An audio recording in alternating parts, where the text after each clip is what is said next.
আলাইকুম সবাইকে। নাইমাস কুকিং আপনাদের স্বাগতম। আশা করি আপনারা সবাই ভালো আছেন। আমি আল্লাহর রহমতে অনেক ভালো আছি।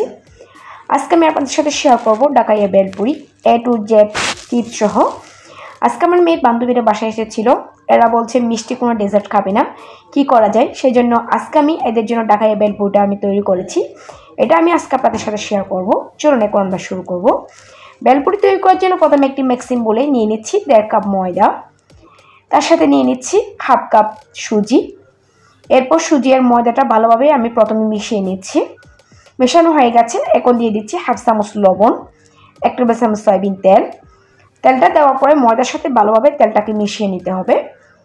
এখন আমি অল্প অল্প নর্মাল তাপমাত্রার পানি দিয়ে একটা শক্ত ডো তৈরি করে নিচ্ছি। আমরা সাধারণত রুটি পরোটার জন্য যেরকম ডো তৈরি করে থাকি তার থেকে একটু শক্ত করে ডোটা তৈরি করে নিয়েছি। আধা ঘন্টা রেস্টে রেখে দিয়েছি ঢাকা দিয়ে। এখানে আমি 1 কাপ ডাবলি বুট আগে থেকে ভিজিয়ে নিয়েছিলাম। এরপর পরিষ্কার করে 2-1টি প্যানের মধ্যে নিয়ে নিয়েছি। 1 চামচ লবণ দিয়ে দিলাম, তার সাথে দিয়ে দিচ্ছি 2 কাপ পানি। এই পানিতে বুটগুলো সিদ্ধ হয়ে যাবে। চুলায় বসিয়ে দিচ্ছি। এই ফাঁকে একটি বাটির মধ্যে নিয়ে নিয়েছি 1/3 কাপ তেঁতুল, তার মধ্যে দিয়ে দিয়েছি 1 কাপ কুসুম গরম পানি। এরপর আমি 10 মিনিট রেস্টে রেখেছিলাম। এরপর হাত দিয়ে কষলিয়ে আমি তেঁতুলের বীজগুলো ফেলে দিচ্ছি। আপনারা চাইলে আর একটু পানি দিতে পারেন, আমি এইটুকু ঘনত্ব রাখবো কারণ বেলপুরির টকটা একটু ঘন হয়। তার মধ্যে দিয়ে দিচ্ছি 1 চামচ লবণ, সামান্য চিলি ফ্লেক্স, সামান্য চাট মশলা, 1.5 চামচ চিনি দিয়ে আমি ভালোভাবে মিশিয়ে নিচ্ছি। আমার টকটা রেডি। আমি আধা ঘন্টা পর ডোটা দেখে নিচ্ছি। ডোটা আগের থেকে অনেকটা সফট হয়েছে, তাও আমি হাত দিয়ে একটু মথে নিলাম। আপনার চাইলে এখান থেকে ছোটো ছোটো লিচি নিয়ে এরপর রুটিগুলো বেলে আপনার তেলের মধ্যে ছেড়ে দিতে পারেন। আমি এখান থেকে বড় ডো নিয়ে নিলাম, নিয়ে পাতলা করে একটা রুটি বেলে নিব। পাতলাও না আবার মোটাও না, এভাবে করে রুটিটা বেলতে হবে। রুটিটা বেলা হয়ে গেছে। আমি এখানে একটা স্টিলের গ্লাসের মাধ্যমে আমি বেলপুরিগুলো কেটে নিচ্ছি। আপনাদের হাতের কাছে যদি কুকি কাটার থাকে তাহলে এটা দিয়েও সহজভাবে কেটে নিতে পারেন। বাড়তি অংশগুলো নিয়ে নিচ্ছি, এগুলো দিয়ে পরে আমি রুটি বেলে আবার বেলপুরি তৈরি করে নিব। খুব সহজভাবে বেলপুরিগুলো আমি তৈরি করে নিয়েছি। দেখুন, এগুলো এখন বাজার পালা। এগুলো বাজার জন্য আগে থেকে একটি কড়ার মধ্যে আমি পর্যাপ্ত পরিমাণ সয়াবিন তেল গরম করে নিয়েছি।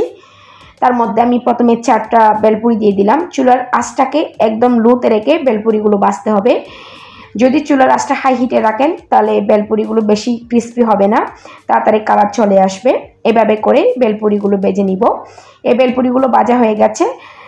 সেমভাবে আমি সবগুলো বেলপুরি ভেজে নিয়েছি। একটা বেলপুরি নিয়ে একটু আপনাদেরকে ভেঙে দেখাচ্ছি কতটা ক্রিস্পি হয়েছে। এই ফাঁকে আমার ডালটাও সিদ্ধ হয়ে গেছে। এখন আমি এর মধ্যে দিয়ে দিচ্ছি 1/2 চামচ চিলি ফ্লেক্স, কিছু শসা কুচি, কিছু পেঁয়াজ কুচি, কিছু কাঁচামরিচ কুচি, 1.5 চামচ চাট মশলা দিয়ে দিলাম। কারণ আমি এখানে লবণ দিইনি, ডাল সিদ্ধ করার সময় লবণ দিয়েছিলাম আর চাট মশলায় লবণ আছে, সেজন্য আমি লবণটা দিইনি। লবণ আমার হয়েছে। এখন আমি বেলপুরিগুলো তৈরি করে নিচ্ছি। প্রথমে পুর ঢুকিয়ে নিচ্ছি। পুরটা একটু বেশি করে ঢুকাতে হবে।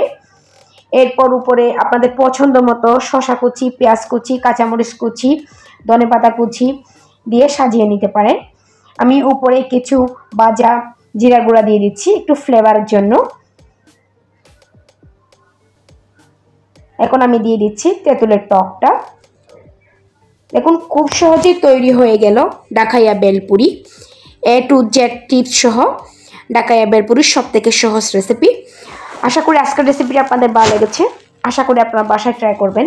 যদি আমার এরকম সহজ রেসিপিগুলো আপনাদের ভালো লেগে থাকে তাহলে অবশ্যই আমার চ্যানেলটি সাবস্ক্রাইব করবেন, পাশের নোটিফিকেশন বেলটি অন করে রাখবেন। যখন আমি নতুন কোনো ভিডিও আপলোড করব তখন সাথে সাথে আপনাদের কাছে নোটিফিকেশনটি পৌঁছে যাবে। অবশ্যই আমার ভিডিওতে একটি লাইক করবেন। কোনো প্রশ্ন থাকলে আমাকে কমেন্টস করে জানাতে পারেন। সবাই ভালো থাকবেন, সুস্থ থাকবেন, আমার জন্য দোয়া করবেন। আল্লাহ হাফেজ।